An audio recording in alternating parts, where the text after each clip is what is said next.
కాంగ్రెస్ పాలనలో పంచాయతీలు నిర్లక్ష్యానికి గురవుతున్నాయని విమర్శించారు మాజీ మంత్రి హరీష్ రావు.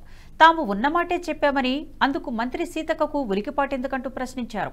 పక్కా ఫేక్ హామీలతో అధికారంలోకి వచ్చిన కాంగ్రెస్ పంచాయతీలను నిర్వీర్యం చేశారని మండిపడ్డారు. గ్రామాల్లో చేపట్టిన పనులకు బిల్లులు రాకపోవడంతో పారిశుద్ధ్య నిర్వహణ ప్రత్యేక అధికారులకు తలకు మించిన భారమైందన్నారు. గ్రామాల పరిస్థితులపై తాము చెబుతున్నవి అబద్దాలంటూ మంత్రి సీతక్కరడం శోచనీయమని ఫైర్ అయ్యారు.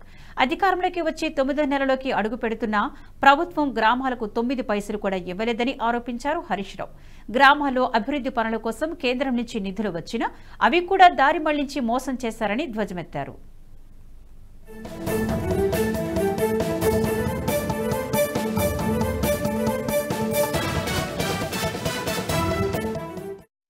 ఈ వీడియో మీకు నచ్చినట్టయితే లైక్ చేయండి, 10 మందికి షేర్ చేయండి. అలాగే కామెంట్ల రూపంలో మీ అభిప్రాయాలను మాతో పంచుకోండి. Nationalist hub group of channels ను సబ్స్క్రైబ్ చేసుకుని తెలుగునాట జాతీయవాద జర్నలిజాన్ని ప్రోత్సహించండి. ఈ వీడియో కింద ఉన్న బెల్ ఐకాన్ పై క్లిక్ చేయడం మర్చిపోవద్దు.